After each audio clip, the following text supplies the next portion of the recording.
ಕದ್ರಿಮಠದಲ್ಲಿ August 24ರಿಂದ ಲೋಕ ಕಲ್ಯಾಣಾರ್ಥ ಶ್ರೀಮದ್ ಲಕ್ಷ್ಮೀನಾರಾಯಣ ಮಹಾಯಜ್ಞ. ಮಂಗಳೂರಿನ Shri Yogeshwara ಕದ್ರಿಮಠದಲ್ಲಿ August 24ರಿಂದ 28ರವರೆಗೆ ಪ್ರತಿದಿನ ಬೆಳಿಗ್ಗೆ 8ರಿಂದ ರಾತ್ರಿ 8ರವರೆಗೆ ಲೋಕ ಕಲ್ಯಾಣಾರ್ಥವಾಗಿ ಶ್ರೀಮದ್ ಲಕ್ಷ್ಮೀನಾರಾಯಣ ಮಹಾಯಜ್ಞವು ವಿಜೃಂಭಣೆಯಿಂದ ನಡೆಯಲಿದೆ. ಶ್ರೀ 1008 ರಾಜಯೋಗಿ ನಿರ್ಮಲನಾಥ್ಜಿ ಮಹಾರಾಜ್ ಅವರ ದಿವ್ಯ ಆಶೀರ್ವಾದದೊಂದಿಗೆ ನಡೆಯಲಿರುವ ಈ ಧಾರ್ಮಿಕ ಕಾರ್ಯಕ್ರಮದ ವರದಿಯನ್ನು ಪ್ರತಿಷ್ಠಾನ ಮತ್ತು ಸ್ಯಾಫ್ರನ್ ಫ್ರಂಟ್ ವತಿಯಿಂದ ಪ್ರಸ್ತುತಪಡಿಸಲಾಗಿದೆ. ಪ್ರತಿ ಮನೆಯಲ್ಲಿ ಧನ ಸಂಪತ್ತು ವೃದ್ಧಿಸಿ ಜನರು ನೆಮ್ಮದಿಯಿಂದ ಬದುಕಿದರೆ ಕುಟುಂಬಗಳು ಸಮೃದ್ಧಿಗೊಂಡು ನಾಡಿನ ಅಭಿವೃದ್ಧಿಯೊಂದಿಗೆ ಸಮೃದ್ಧ ಭಾರತ ನಿರ್ಮಾಣ ಸಾಧ್ಯ ಎಂಬ ಸದುದ್ದೇಶವನ್ನು ಈ ಯಜ್ಞ ಹೊಂದಿದೆ. ಬ್ರಹ್ಮಲೀನ ಶ್ರೀ ಜಗದಾಚಾರ್ಯ ಡಾಕ್ಟರ್ ಸ್ವಾಮಿ ಅಖಿಲೇಶ್ ಜಿ ಮಹಾರಾಜ್ ಅವರ ಶಿಷ್ಯ ಪೂಜ್ಯ ಶ್ರೀ ಸ್ವಾಮಿ ಕಬೀರ್ ಜಿ ಮಹಾರಾಜ್ ಅವರ ಮಾರ್ಗದರ್ಶನದಲ್ಲಿ ಈ ಪುಣ್ಯ ಕಾರ್ಯ ನೆರವೇರುತ್ತಿದೆ. ಸಾತ್ವಿಕ ಬಂಧುಗಳು ಹಾಗೂ ಸ್ಯಾಫ್ರನ್ ಫ್ರಂಟ್ ಕಾರ್ಯಕರ್ತರು ಒಂದುಗೂಡಿ ಈ ಧಾರ್ಮಿಕ ಕಾರ್ಯವನ್ನು ಹಮ್ಮಿಕೊಂಡಿದ್ದಾರೆ.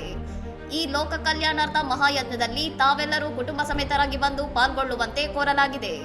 ಇನ್ನಷ್ಟು ಸುದ್ದಿಗಳಿಗಾಗಿ ನೋಡ್ತಾ ಇರಿ ಸೌರಂ ಟಿವಿ.